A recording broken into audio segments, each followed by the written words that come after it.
Halvdags alle sammen. Velkommen til en random cast video. Vi skal lave en random cast, og vi skal bare i gang. Vi kommer til at se, hvordan det går. Jeg ved ikke, hvordan det går.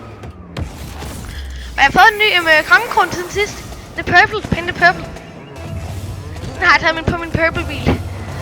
Men jeg glemte at ændre min boost. Jeg har lige lavet bil. Lad os se, hvordan det går med den her nye bil. Og resten, jeg har taget balloon-tot på. Den har jeg fået for ikke så lang tid siden. Og da. Lotte-shot.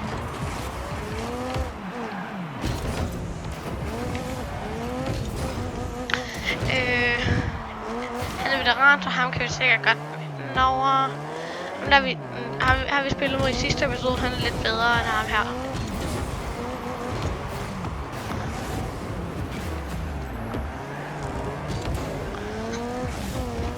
Prøv at lave en dønker. Scoret. Og han er faktisk rimelig en god pas til mig selv. Synes jeg selv. Det var en vipper.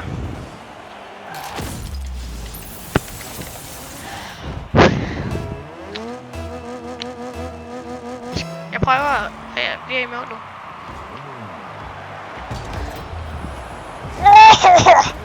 Jeg vidste ikke, at jeg havde reddet den der. Jeg troede, den røg ind.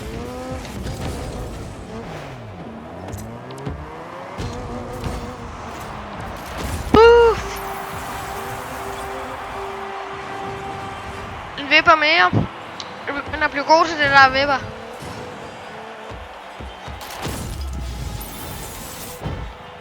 Hvad? Ja. Yeah. Bare. Please. Engelsk siger næste score. Godt.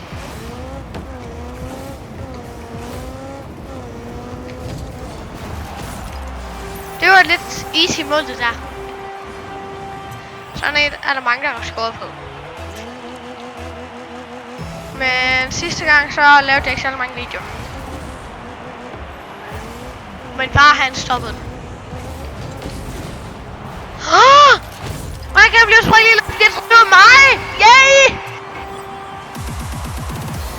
Vi vandt. Og det var en rimelig kedelig gang. Fordi han forflyttede. Lad os se, hvad den næste kamp bliver. Den der. Cool. En Twin-Mill 3. Okay. Jeg skal lige finde noget, jeg ved ikke.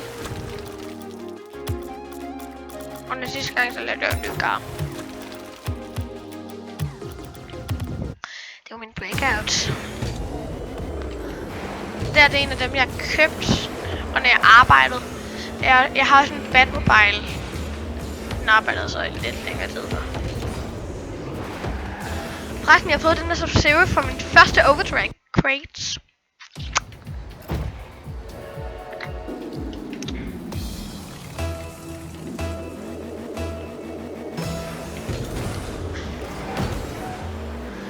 Jeg synes egentlig, jeg er god til Rocket League. Der er nogen, der synes, der er god, og der er nogen, der synes, jeg er lort. Jeg synes, jeg skal bare selv på det. Synes jeg rent faktisk, jeg er rimelig god. Men det kommer egentlig an på, om hvad I synes derude.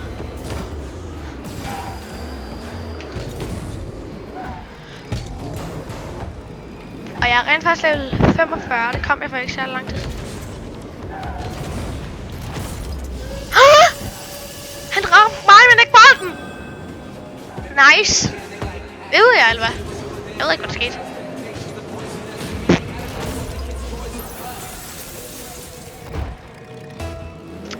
Easy.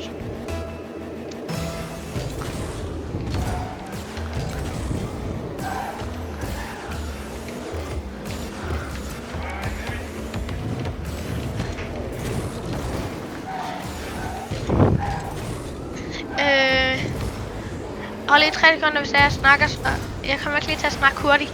Jeg er i gang, ikke? Det var min far, der afbrød mig midt i en video. Og det er rent faktisk min anden video. Det var ikke godt, han gjorde det. Det er aldrig godt, at der er nogen, der afbryder en video.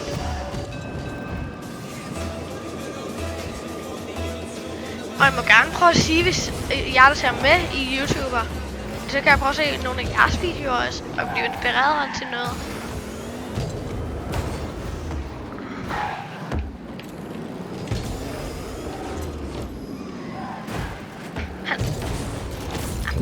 Han prøvede at lave bicycle hit.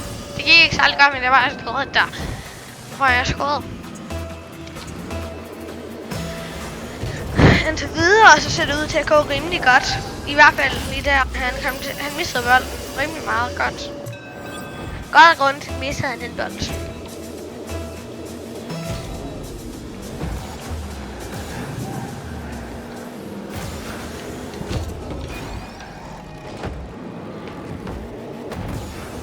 Han kan godt lide nogle fender, hvis han får lov. Men det gør han ikke.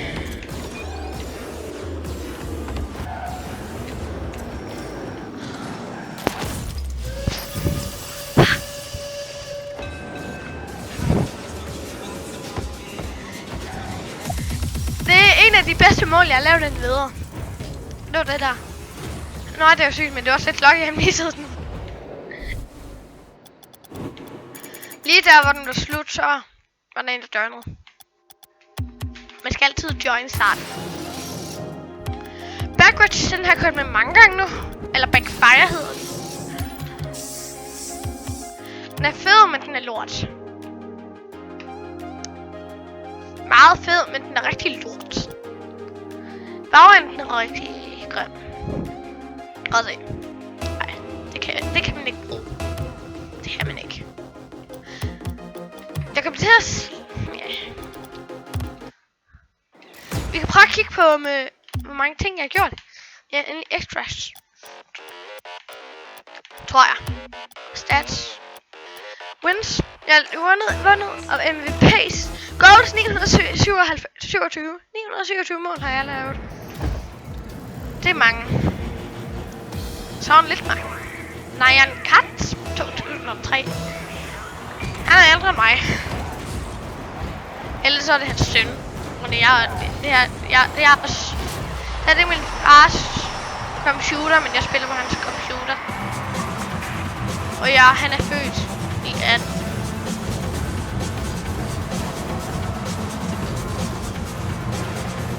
Der er selvfølgelig en lille chance for, det er hans far, der er født der.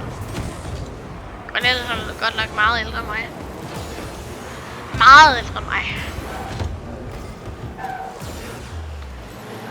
Og jeg har rigtig mange venner, der spiller her. Bare trades venner. Og så har jeg også min farbror, der spiller, og min far spiller. Jeg spiller mest med min far. Han bor jeg selvfølgelig også med, så.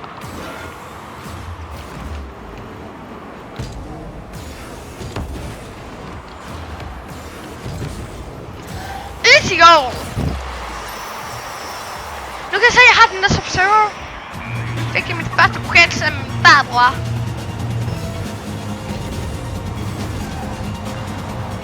Men det var så rimelig lucky. Stjæler han selvfølgelig mit skud. Han stjæler faktisk mit skud. Det var også fordi jeg ventede så meget. Det er ikke alt.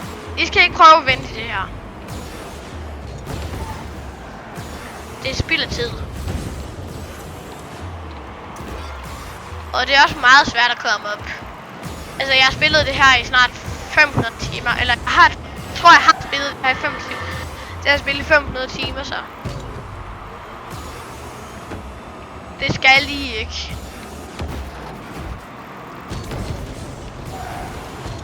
I skal ikke spille det her i så mange timer.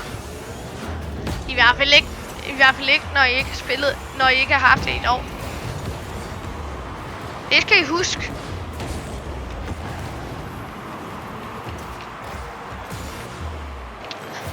Narrede ham. Og han har den der Dominus GT. Jeg elsker den der fucking fed. Det kunne være cool, hvis der var en federe backfire bil. Hvis den her bil, den var federe. Total goal! Woo! Jeg elsker total goal.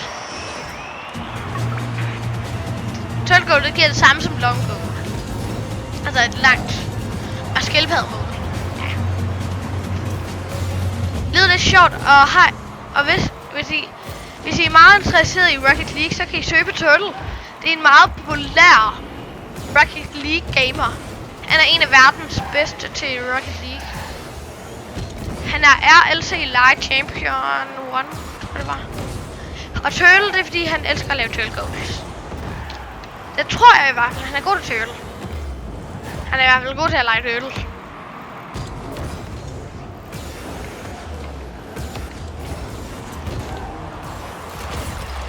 I skal jo gerne.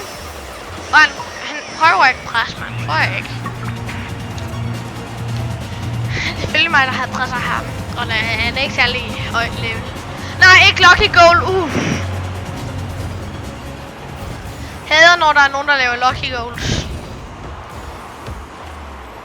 I hvert fald, når vi starter i en omgang. Så er det bare det værste. Og easy goal igen. Og hvis I ikke har set det endnu, så kører jeg samme stil som teaser. Som der også er en populær en. Han er bare sæson 2. RLC Light. Hey, han lader den op til mig. Og så skyder jeg den selvfølgelig væk fra målet. Så det er så klogt. Det skal I også gøre. Men ikke når I er bagud. Så skal I ikke gøre det. Han er tæt på at score igen. Skud den væk.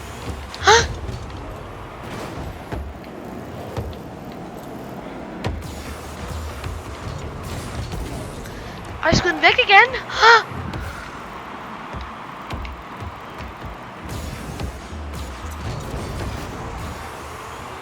Og jeg kommer til at gøre sådan en ryge ned mod mit mål. Og det er bare rigtig dårligt. Det er det rent faktisk. Og så laver han lidt lucky mål. No. Okay. Wow. Og du. Jeg ved ikke, hvad det betyder, det der tegn. Jeg prøver at skubbe ham væk, det gik ikke særlig godt. Har jeg prøvet før, skubbede jeg ham væk, så skubbede jeg. Du er fucking happy. Happy meal! Du er fucking happy meal.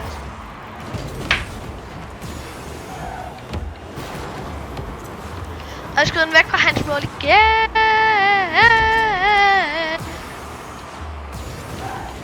Har en rigtig stor familie. Eller en rigtig lille familie. Og min fars familie er ikke særlig stor. Det er lige hans far. Han har en farbror. Min mor har en stor familie. Og det er dejligt. Men min far har det mindste mange venner. Som han har kendt siden han gik i gymnasiet. Eller så var det i 10. klasse, de mødte hinanden. Ellers har de gået i 10. klasse, det har jeg glemt.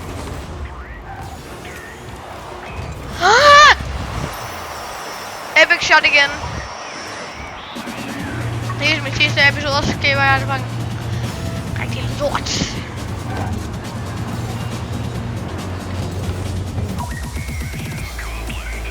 Nu skal vi vælge en ny bil. Og det er ham her, han lamme til bil. Og jeg har den første 2 Carlos, jeg har bare givet den ene til min far. Så jeg kunne få en lidt bedre bil. Jeg har ikke givet den, men han låner.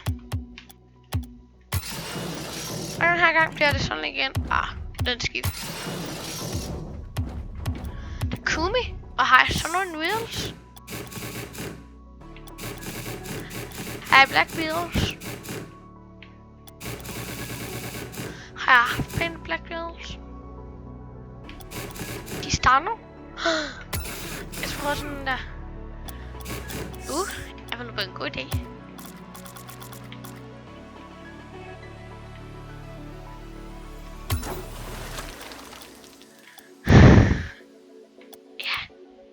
Nice. Sådan en flamethrower her. Så kunne Dreamflame, du har det? Ja, jeg har. Nice.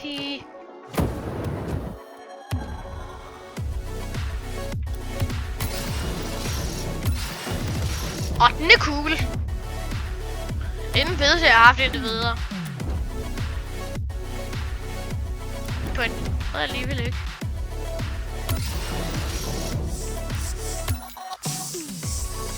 Kistano. Nej, nu skal jeg lige tænke igen. Nå ja, nå skal jeg lige lave sådan. Til purple.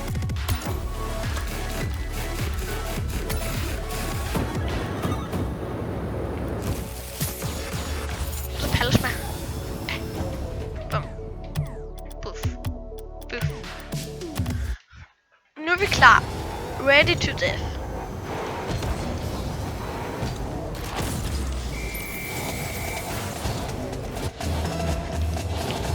Men i hvert fald har jeg også Minecraft, hvis nogen af jer godt kan lide Minecraft. Og så kan jeg spille EU-spil. Jeg kan mange ting.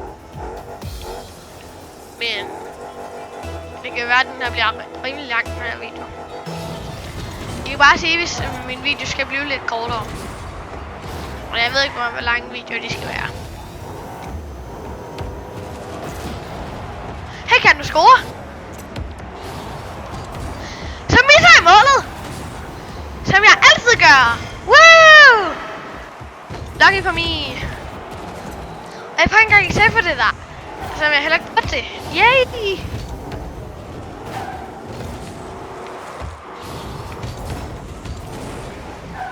Jeg prøver at lave en god redning der. Så jeg ikke redde den for mig da. Nej, hvordan kan jeg miste det der? Det er på score. Han er tæt på at score nu, så vi skal lige koncentrere os lidt. Han scorer så. På grund af mig, jeg koncentrerer mig. Overhovedet ikke mig.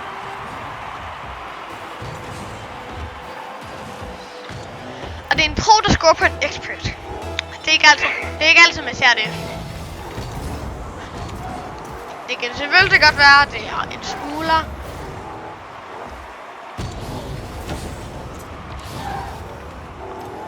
Men det der lille chance. Og det er så god, at han heller ikke. Og der prøver at se den. Gør det ikke med. Han ramte den! Det scorede! Det kommer til at være en lidt lige kamp det her. Og det var et lidt lorteskud, jeg tror, jeg kan faktisk ikke lade den, hvis han ikke havde ramt den lige der. Så det var rimelig heldigt. Det var med vilje, det der. Det håber jeg i hvert fald. Eller det var det selvfølgelig. Og jeg vil ikke bare lade sådan en der gå ind. Altså, det var ikke med vilje, det der. Så nu koncentrerer vi os. Nu bliver vi i målet. Ja. Nu skal vi koncentrere os. En form med 2 mål og en pro. Vi skal ikke tabe mod en pro. Det var luck. Det var rigtig luck. Jeg havde fuldstændig glemt at kunne hoppe sådan der.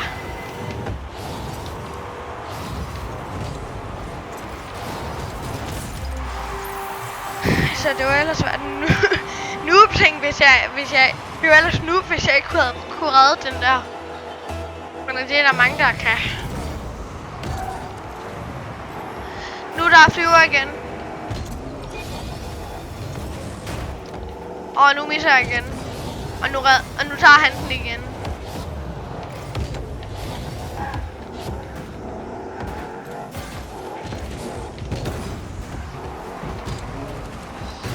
Og nu går det rigtig skidt igen. Uff.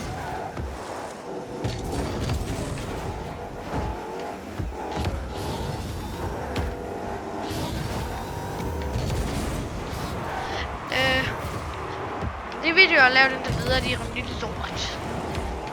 Jeg selv sige. Men den her, den tror jeg kommer til at blive den bedste. Jeg håber, I subscriber og liker, når den er færdig.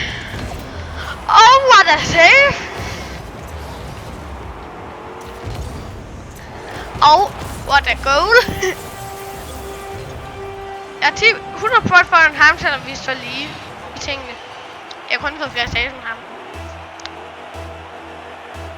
I kan bare skrive, hvis jeg skal lave noget andet i andre episoder. Jeg tror det bliver den sidste omgang i dag. Eller i den her episode. Og så skyder jeg den væk fra der med hans mål. Igen hedder det. Så scorer han igen. Og så lander jeg perfekt igen. Min ven David, han kommer ikke til at være med et par gange, og han er på ferie på Samsø. Her i Danmark.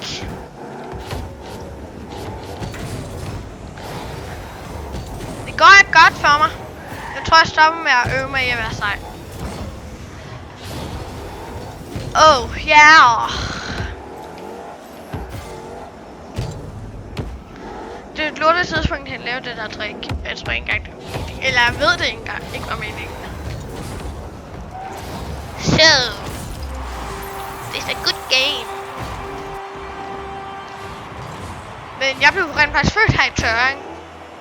På Vivevej, der hvor min farmor bor lige nu. Og det var lort igen.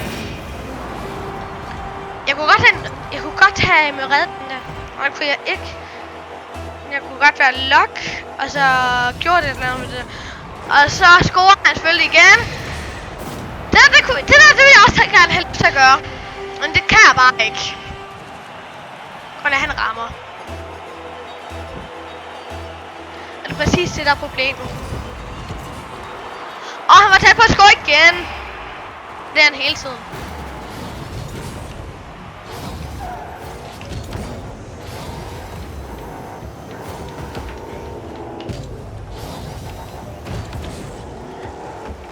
Hvor god er I? Hvad for trin spiller I på herinde?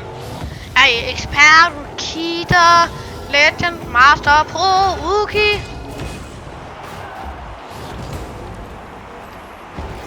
Ja, hvad for en rank spiller I egentlig?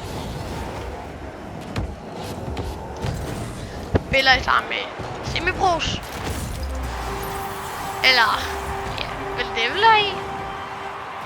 Altså, det er jo ikke noget, jeg ved særlig meget om. Men hvis I ikke vil have, at jeg skal vide det, så er det helt okay.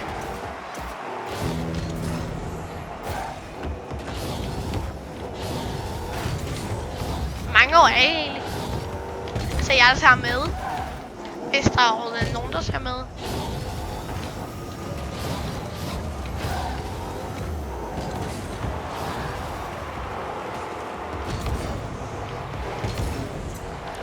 Nu misser jeg igen! Det bliver jeg snart træt af. Kitty Hattie. Har I smagt den der nye Kitty Catties? Den er fucking syg. God. Og nu skruer den igen! Ja. Det lyder lidt mærkeligt, det der. Men jeg har rigtig mange venner, som jeg kan spille med, hvis I synes det. Jeg kan max spille 3. Nej, 4. Jeg vil 4. Max spille 4. Hvis jeg får lov. Og jeg redder den gang. Nej. Jeg har glemt, at når man flyver, så kan man ikke lave med baglæns. Det har jeg glemt. Det er simpelthen dårligt. Og jeg skal give op. Hvad snakker han om?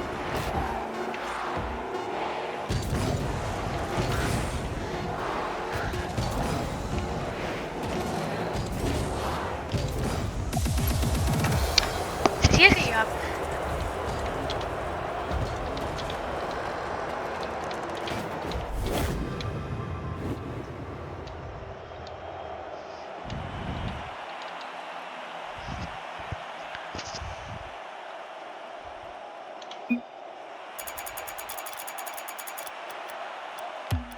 Hvorfor en bil bliver den næste?